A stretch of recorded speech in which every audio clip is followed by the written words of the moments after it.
Манту байна. Өдрийн онцлог үзүр бол хайрын үнс хэмээх бурхад боломж төгрийн тухай харуулах 63 ангитай шиан шаг юм а.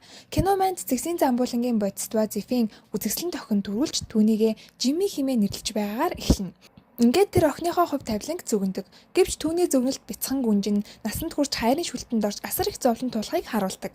Тиймээс хайртай бяцхан охин нь өөр шиг нь бүү зовлон дунаасаа хэмээн хүсэж охиныхоо бүх сүнсний хүч болон бүх сэтгэл мэдрэмжийг нь хамттан хамгаалж чаад доод аршийн замбууланд өксөх зарлиг буулгаад сүнсэн сарнин алга болно. Ингээд хэдэн мянган жил өнгөрч арш нарын замбууланд Жимми охин амар тайван ямар ч мэдрэмжийг мэдрэхгүйгээр өссөн байдаг.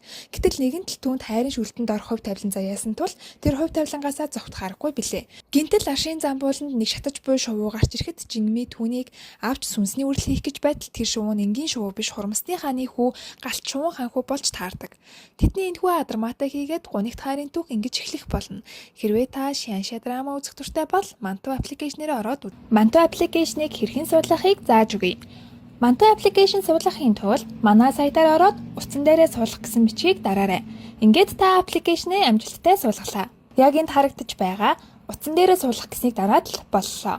Та аппликейшнээ суулгасан бол бүртгэл үүсгээд багцаа ирэх гэсэн хэсэг рүү ороод кино багцэсгээс өөрийн хүссэн багцаа сонгоод киногаа үзээрэй. Харин аппликейшнээ суулгаж чадахгүй байгаа бол админ руугаа мессеж хийгээд заавар аваарай.